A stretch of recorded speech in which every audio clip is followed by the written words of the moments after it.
Namaskar. Chapter 6, Dhyan Yog, the Yog of Meditation. Realizing knowledge. We're now going to learn some new terms related to knowledge. But before that, what really is knowledge? Knowledge can be thought of as a kind of a learning. It can be understanding, where you get to know facts and information. With this information, you start making sense of the things around you.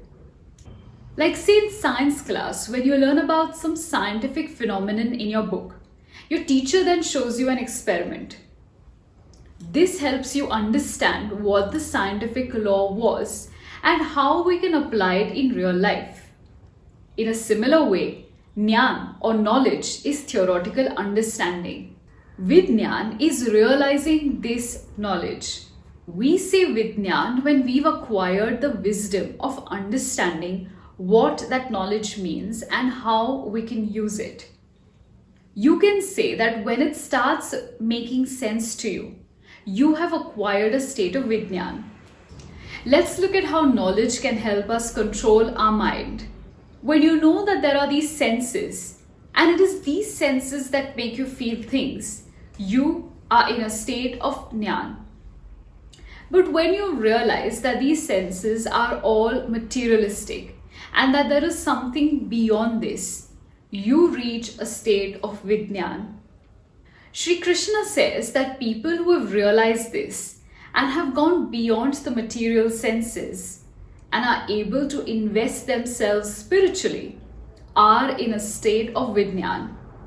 You know, there is something special about the people who are able to meditate upon a single thought. They look at everyone through the same lens, as good people. For them, it's not about who is a friend, who is an enemy. It's about people being born out of the same creator. And that makes us all equal. It might take a lot to be thinking like this, right? Achieving Dhyan Yog or the Yog of meditation. So far, we've been talking about the need of meditation and the benefits of being involved in such a state. But how can we achieve this calm and spiritual place? Well, like any activity, this too requires a good amount of practice. Do you remember the first time you began learning a new activity? It may have been a musical instrument, a form of dance, a sport, or something else. Were you good at it right on the first day, the first week, or even the first month? Probably not, right? But over a period of time, with practice and dedication, I am sure you began to get good at your activity. You would have developed the confidence to perform that activity because you were doing one very important thing, practicing. Isn't that right? This theory of practice also applies to meditation. When you do start to meditate, you will find it a tad bit difficult. You'll be distracted by the noise around you. Sitting quietly will cause your mind to wander and think about other activities you want to do. And sitting in one place for long hours might make you very uncomfortable. But this is the same for all kinds of new things that you try. So don't give up. Instead, practice. How does one begin meditation?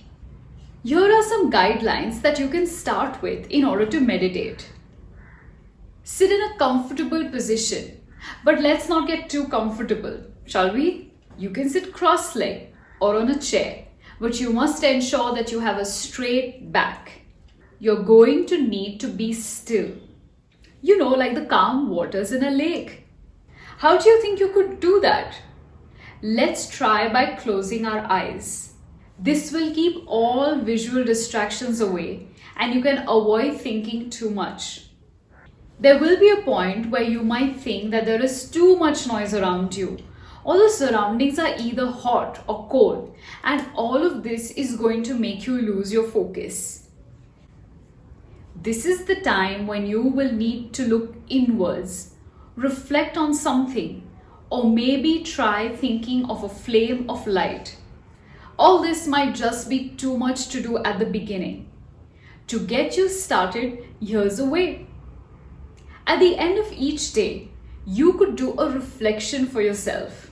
Make a note of all the things you enjoyed doing today, any new skills you learned, any new discovery you made about the things around you or even yourself. Eventually, you will be able to meditate like a pro. Until then, we have this method. After all, someone said that practice makes man perfect. In the Gita, Shri Krishna gives an example of a flame when he speaks of the amount of concentration one is able to exercise. Have you seen a flame when there is wind around it? It dances along with the wind. That's exactly how our mind behaves. It's often said to be fickle. Fickle means unsteady, something that changes very often. With new thoughts, the mind wavers, wanders around. These new thoughts are like the wind that make the mind dance like the flames. But when there is no wind, a flame will remain as it is and not move. That is the state we must aspire to achieve. Irrespective of what happens around us, we have to continue our meditation and maintain our focus on what we're aiming to achieve. What happens with deep meditation?